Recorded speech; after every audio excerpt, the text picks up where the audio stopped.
अस्सलाम वालेकुम दोस्तों, तव्हां ॾिसी रहिया आहियो सिंधी शोबिज़ यूट्यूब चैनल। दोस्तों, अॼु जी हिन वीडियो में असां तव्हांखे ॿुधाईंदासीं सिंध जी नाले वारी अदाकारा रमशा शहज़ादी जी ज़िंदगी जी कहाणी। हुन पंहिंजे फ़न जी शुरूआत किथां ऐं कीअं कई, इहो अॼु जी हिन वीडियो में असां तव्हांखे ॿुधाईंदासीं। पर दोस्तों, वीडियो शुरू करण खां पहिरियां जेकॾहिं तव्हां असांजे यूट्यूब चैनल सिंधी शोबिज़ ते नवां आहियो त महिरबानी करे असांजे हिन चैनल सिंधी शोबिज़ खे सब्सक्राइब करे बेल आइकन बटन ते लाज़मी प्रेस कंदा त जीअं ईंदड़ वीडियो जी नोटिफिकेशन तव्हांखे बाआसान सां मिली सघे। त दोस्तों, अचो त वीडियो खे शुरू था कयूं। रमशा शहज़ादी कराची शहर सां तालुक़ु रखे थी ऐं हुन पंहिंजे फ़नी शुरूआत 2004 खां कई। दोस्तों, रमशा शहज़ादी सिंधी टेली फिल्मुनि खां शुरूआत कई ऐं उन खां पोइ हिन स्टेज ड्रामा पिणु कया।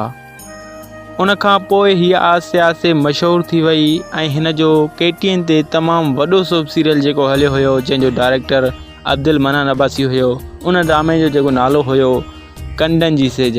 कंडनि जी सेज ड्रामे मां रमशा शहज़ादी खे तमामु सुठी मोट मिली ऐं उन खां पोइ काफ़ी सोप सीरियल रमशा शहज़ादी पिणु कया। रमशा शहज़ादी सिंधी टेली फिल्मूं KTN ते सिंधी ड्रामा सोप सीरियल कया आहिनि ऐं इन खां अलावा सिंधु TV ते हिन वक़्तु रमशा शहज़ादी जो जेको ड्रामो हली रहियो आहे ज़हर ज़िंदगी, उन्हीअ में रमशा शहज़ादी जो मीरा जे नाले सां करेक्टर आहे ऐं तमामु भरपूर नमूने सां उन करेक्टर खे रमशा शहज़ादी निभाए पई।